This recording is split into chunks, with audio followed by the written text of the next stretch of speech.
우리 옆에 있는 분과 인사하도록 하겠습니다. 오늘도 은혜 받읍시다. 인사드리겠습니다. 예. 다들 성경을 열심히 지금 읽고 계시는 줄 믿습니다. 성경을 읽다 보면요, 자신이 좋아하는 인물들이 있을 겁니다. 예, 저는요, 3명을 좋아하는데, 이름이 3명이 아니라, 자, 모세와 요셉하고 저요, 요셉을 좋아하고, 그리고 룻을 좋아합니다. 그래서 이제 신학 대학교에 들어간다고 할 때 막 이제 소개서를 쓰지 않습니까? 그 성경 인물 누구를 좋아하고 뭐 때문에 좋아한다 뭐 이런 얘기를 했습니다. 모세는 뭐 그 지도력이고, 그 요셉은 뭐 하나님을 의지하고 나중에 받는 복 받는 거고, 룻은 그 시어머니에 따라서 받는 그 효심을 참으로 중요시 여긴다. 뭐 이렇게 소개서를 쓴 기억이 납니다. 그래서 이 룻에 대해서 보통 우리가 설교를 하게 되면, 말씀을 드리게 되면, 룻이 그 시어머니를 따라서 가게 되고, 시어머니가 믿는 하나님을 믿게 됨으로써 이제는 이방 여성으로서의 그 이방신을 믿는 자로서가 그게 아니라 하나님을 믿는 자로서 하나님의 사랑은 이스라엘 백성에만 해당되는 것이 아니라 이방의 모든 여성까지도, 모든 자들에게도 해당되어 그 사랑을 펼쳐나가고, 그리고 거기서 예수님의 족보에 오르는 5명의 여성 중에 기록된 여성이 됨으로써 복받는 여성이다. 보통 이렇게 설교를 합니다. 근데 오늘 그렇게 설교 안 할 겁니다. 예. 오늘은 바로 이 보아스에 대해서 말씀을 드리고자 합니다. 이 보아스는요, 성경 이름에 다 뜻이 있습니다. 이름에. 이 보아스의 뜻은 힘이라는 뜻이 있습니다. 그래서 우리가 1절을 읽어보게 되면, 1절 읽지 않는데 1절을 다 같이 한번 읽어보도록 하겠습니다. 2장 1절 시작.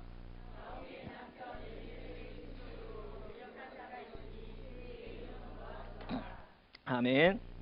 자, 1절을 보게 되면 보아스가 어떠한 자라는 것을 우리가 분명히 알 수 있습니다. 1절 보니까 유력한 자라고 나와 있습니다. 유력한 자는요, 말 그대로 풀이를 하면 힘이 있는 자입니다. 즉 힘을 가진 자라는 것입니다. 그래서 여기서 당연히 성경적인 그 히브리 원어를 살펴보게 되면, 이 유력한 자를 어떤 때 표현을 하냐면, 보통 부자나 부호를 나타낼 때 유력한 자라고 나타납니다. 하지만 우리에게 있어서 유력한 자에게 대해서 더 큰 의미를 부여하게 된다면, 바로 교회가 필요로 할 때 쓰임받을 수 있는 자가 바로 유력한 자가 되는 것입니다. 힘을 가진 자는 진정으로 필요할 때 힘을 쓸 수 있는 사람이 유력한 자라고 말할 수가 있을 것입니다. 방금 말씀드린 것처럼 보아스는 유력한 자입니다. 성경에서 유력한 자라고 말하고 있는 것은 단순히 재물이 많아서 그렇게 말할 수도 있겠지만, 더 큰 의미는 보아스가 미치는 영향력이 크기 때문이라고 말할 수가 있을 것입니다. 그의 말 한마디라든지 아니면 그가 거처하는 것이라든지 그가 행동하는 모든 것들이 다른 사람에게 기감이 되고 다른 사람의 모범이 될 수도 있었던 것입니다. 이것을 보게 될 때 우리도 이런 자가 되어야 된다는 것입니다. 힘 있는 자, 단순한 우리가 파워라고 말하는 그는 힘에서 그치는 것이 아니라 하나님을 믿는 그리스도인으로서 영향력을 끼쳐야 된다는 것입니다. 이 땅 가운데서요, 많은 것이 부패하고 어렵고 힘들다 할지라도 그때 예수 그리스도를 믿는 자들이 가서 그것을 정화시키고 정결시키는 것은 바로 우리가 해야 되고 감당해야 될 분이라는 것입니다. 그래서 우리는 이 땅 가운데서 바로 유력한 자가 되어서 그리스도인으로서 영향을 끼쳐서 그 땅 가운데서도 헌신할 수 있는 자가 바로 나와야 된다는 것입니다. 그래서 우리 새벽교회 성도님들도 유력한 자들이 되시길 바랍니다. 그래서 예수 그리스도의 능력을 나타내시는 우리 새벽교회 성도님 되시길 바랍니다. 두 번째는 이 보아스는요, 관계성이 참으로 좋았습니다. 4절을 우리 한번 읽어보도록 하겠습니다. 4절을 읽어보도록 하겠습니다. 시작. 요나스가 내게 전해주셔서 내 명령이 또 내게 함께 하시기를 원하나이다. 이런 영화께서 그에게 보내기를 원하나이다 하니라. 아멘. 자, 보아스가요, 인사를 하고 있습니다. 누구에게 인사를 하냐면 일꾼들에게, 하인들에게 인사하고 있습니다. 주인이 하인에게, 일꾼에게 먼저 인사를 하고 있다는 것입니다. 그것도 어떤 인사입니까? 하나님께서 너희와 함께 하시기를 원한다 라는 축복의 인사를 건너고 있다는 것입니다. 지금 말하면 뭡니까? God bless you 하면서 이렇게 인사를 한다는 겁니다. 우리 옆에 있는 분하고 다시 한번 읽을까요? 자, God bless you 하면서 인사를 한다. God bless you. 예. 자, 해석은 다들 좋게 하시면 됩니다. 자, 다 뜻을 알고 계시니까. 바로 영적으로 그들을 축복해 주고 있다는 것입니다. 하인들에게 있어서는요, 그 노동이 있어서 자기가 하루를 살아가기 위한 방편이 될 겁니다. 근데 그때 보아스가 가가지고 네 수고한다. 오늘 네 일당을 좀 더 쳐줄게. 아니면 네 정말 수고하는구나. 네 정말 잘한다. 이런 칭찬보다는 바로 영적으로 그들에게 인사를 하고 영적으로 신앙적으로 그들을 축복해 주고 있다는 것입니다. 보아스는 그들을 단순한 하인으로 보지 않았습니다. 그들을 복받을 자로 하나님의 자녀로 보았다는 것입니다. 그런 하인들도 이제 보아스에게 대답해 주고 있습니다. 그 하인들은요, 하나님께서 당신에게 복 주시기를 원합니다라고 또 이렇게 인사를 하고 있습니다. 지금 하인들이 일하는 곳은요, 단순한 일하는 터가 아니라 바로 하나님이 주시는 복이 오고 가는 현장이 되는 것입니다. 우리 여기가 바로 이곳이 바로 그런 곳인 줄 믿습니다. 하나님의 복이 오고 가면서 그 하나님의 뜻이 나타나고 서로가 축복해 주는 가운데서 바로 예수 그리스도의 크신 사랑을 나타낼 수 있는 아름다운 곳이 바로 여기가 될 줄 믿습니다. 서로 축복해 주고 있습니다. 얼마나 아름다운 모습입니까? 바로 이 보아스는 아름다운 관계성을 바로 맺고 있었다는 것입니다. 자신만 생각하지 않았고 오직 다른 이들을 살펴보기에 애를 썼음을 알 수가 있습니다. 서로 축복하고 사랑을 베풀기에도 시간이 모자란 이때 바로 우리의 서로의 허물을 캐내어 말하는 자가 아니라 보아스가 하인들이 일하는 가운데서도 복을 찾아서 그들을 축복해 주었듯이 우리도 내 주변의 이웃들과 사람들에게 먼저 다가가서 하나님의 복을 주는 자가 되시고 바로 우리 교회가 바로 이는 교회가 될 줄 믿습니다. 그래서 선한 것에서 좋은 것을 캐내는 바로 그런 자가 되시길 바랍니다. 세 번째는요, 마음이 따뜻한 사람이 됩시다입니다.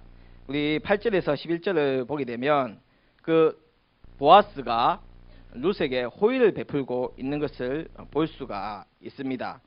그 이제 곡식을 베니까 이삭이 떨어지지 않습니까? 그것을 죽게 해줍니다. 즉 이것 역시도 그냥 하는 것이 아니라 주인의 허락이 있어야 되는 건데 바로 그 처음 본 룻에게 그 호의를 베풀고 있었다는 것입니다. 성경에 보면요, 추수할 때 어디를 보지 말라 그럽니까? 어디를 보지 말라고요? 예, 뒤를 보지 말라고 이렇게 되어 있습니다. 그 말의 의미가 뭐냐면 이삭이 떨어진 것을 주지 말라고 하는 것입니다. 그것은 소외된 자에게, 가난한 자에게 주라는 것을 내게 명시하고 있듯이 보아스는 하나님의 그 말씀을 그대로 충실히 따르는 자이고 그 마음의 따뜻함이 이 자리에 그대로 나타나고 있다는 것입니다. 보아스는 룻의 죽은 남편과 가까운 친족이기에 이 상황을 이미 들었습니다. 이런 룻에게 입장을 생각하고 느끼고 있고 먼저 사랑과 호의를 베풀고 있다는 것입니다. 가을 되면 여러분 많이 있는 책들이 있습니다. 보통 가을 되면 많이 있는 책들이 뭐가 있습니까? 장르별로 보면 시를 많이 있습니다. 예. 요 혹시 안도현이라는 시인 아십니까? 지금 말이 잘 안 되는 혀가 짧아서. 그 너에게 묻는다라는 제목의 시가 있습니다. 많이 들어보셨을 겁니다. 연탄재 함부로 발로 차지 말라 말 들어보셨습니까? 예, 많이 들어봤죠. 이 안도현 시인의 시입니다. 그 제목은 너에게 묻는다입니다. 그 앞구절은 몇 문 살펴보면요, 연탄재 함부로 발로 차지 마라. 너는 누구에게 한 번이라도 그렇게 뜨거운 사람이었더냐? 온몸으로 사랑하고 한 덩이 연탄재로 쓸쓸히 남는 게 두려워서 연탄 한 장 되지 못하는 우리가 아니느냐? 그래서 마지막에 역시 시인은 연탄재 함부로 발로 차지 마라 라고 이렇게 시를 적어 놓았습니다. 짧지만 분명한 메시지를 전하고 있습니다. 누군가에게 정말 불타는 사랑을 해보신 적 있습니까? 최 집사님. 예? 예? 지민아 집사님. 예. 근데요, 우리는 특히 한계가 있습니다. 맞죠? 예, 에로스라고 하는데, 남녀 간의 사랑을 하는데, 한계가 있습니다. 우리가 하는 사랑은. 근데 단 한 분, 이 불타는 사랑을 하신 분이 계십니다. 누구십니까? 맞아요. 예수님이십니다. 우리는 그분은 자신의 몸을 불살라서 바로 우리를 사랑해 주셨고, 그러기에 우리는 그 사랑을 받은 자로서 지금 살 수가 있는 것입니다. 우리도 이런 예수님처럼 마음이 따뜻한 분이 되시길 바랍니다.